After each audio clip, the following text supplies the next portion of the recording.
So guys, for today's vlog is all about the Nanlian Garden. So if you want to go, then just take MTR Diamond Hill and then MTR Exit C.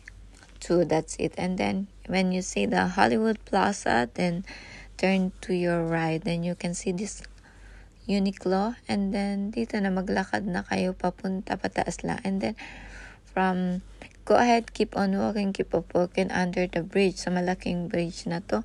Then from here, my street light, just cross it, and then matatanaw nyo na mismo yung Nanlian Garden, yung garden natin. And just follow the direction. Tsaka you can ask naman, maraming pumupunta dito guys. So let's go to the park.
So, eto na to is pagka-cross ng traffic lights. Eto na. Doon lang sa kabila ito guys. Ito yung pinaka-entrance.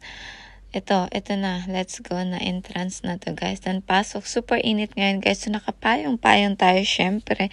Sana huwag umulan later. O nga pala, free entrance ito guys. Pero, strictly bawal ang food sa loob. You can bring drinks but not food na yung maglalatag ka. To maintain the cleanliness siguro guys. This is a Japanese-inspired park. So, maraming pumupunta dito, lalo pag weekends. Pag weekday, meron din mga tourists ganun, but it's free entrance. Open every day from 8 until 7 p.m. So, tara guys!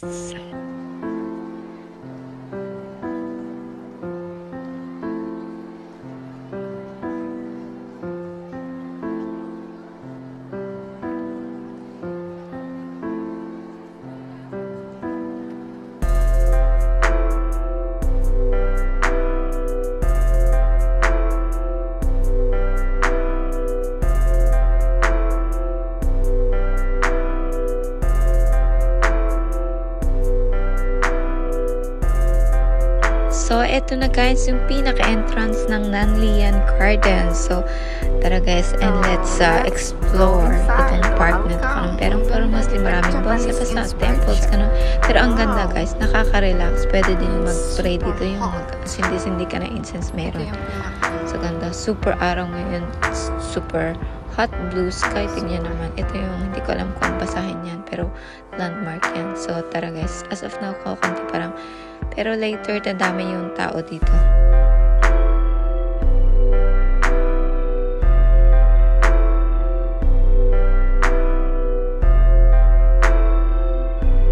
So, magpa-aircon muna tayo. Pasukin natin. Ito yung sample. Parang sketch nito kung ano yung mga temple dito. Tapos, meron dito later sa TV, papanoorin mo kung ano mga meaning ng mga to, kung para saan, mga ganun. Malamig dito guys, so dito muna ako tatambay.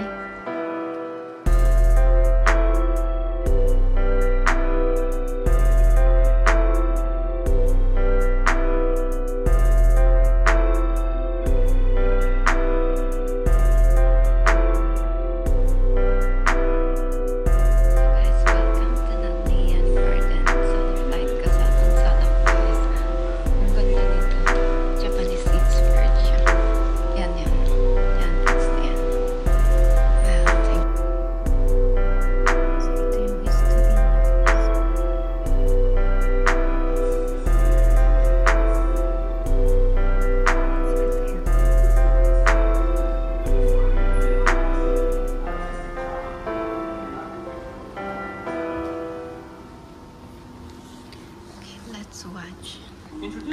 So guys, ito panoorin natin kung anong history ng temple na to, tapos kung anong history itong Nanlian Park.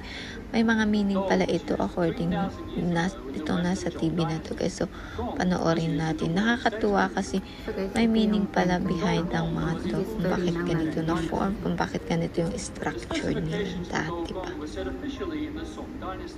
A whole Dou Gong is composed of Dou, Gong, and Arm. They are stacked layer by layer, overlapping each other. They are installed at the column head and at the junction where the vertical and horizontal beams adjoin each other. Dou has a larger top and a smaller bottom.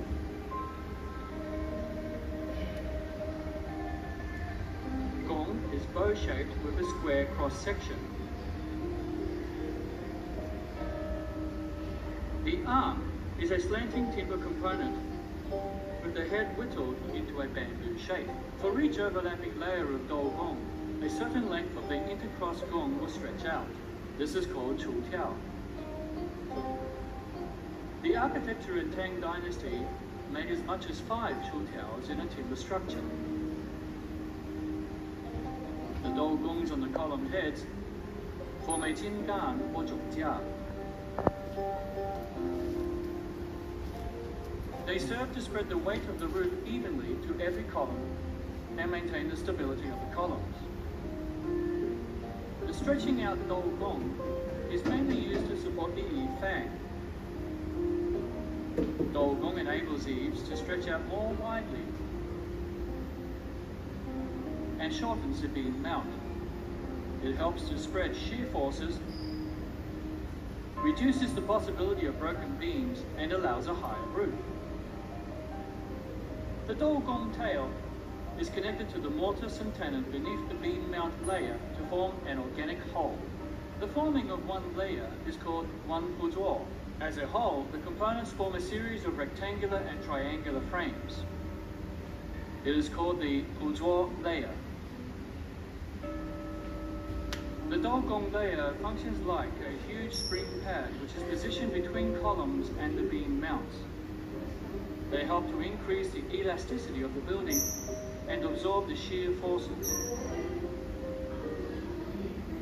Inside the huzuo layers, column heads are used as fulcrums to keep the stresses between inside and outside of eaves in balance, thus keeping the integrity and stability of the column-based layer, as well as increasing the anti-seismic capacity of the timber structure.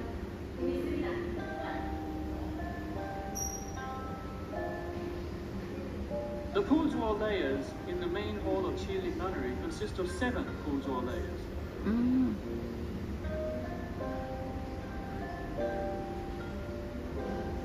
Dou Gong is the essence of traditional Chinese timber architecture and also a miracle in the world architectural history.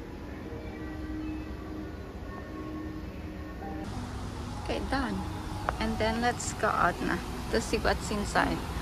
Wow, so kasi wala na masyadong araw. Ang ganda dito guys, nakaka-relax siya. As in. Very, very relaxing. Sana hindi umulan. Wow. So, ito, tapos na ako nanood doon sa loob. Ito na, pupunta na tayo dito sa may Bougainvillea side, mga flower. Ang ganda dito. Instagrammable siya, guys. Tapos, pang photoshoot, ganun. Basta maganda yung ambience.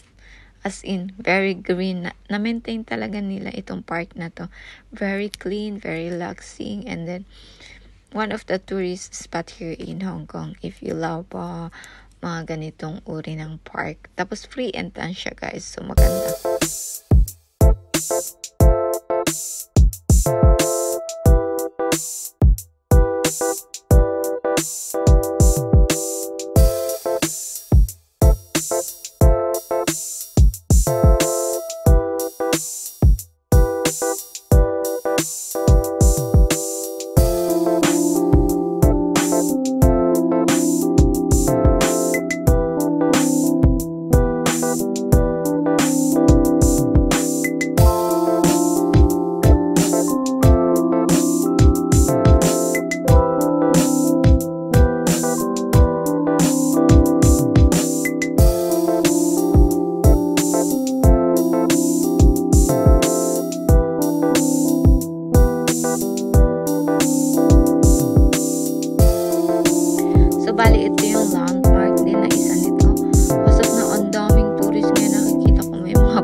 let's go to the pond. Maraming koi fish dito guys, nakaka-relax. Tingnan nyo. Tapos dito matatanaw mo yung kabilang banda. Magandang mag-picture dito at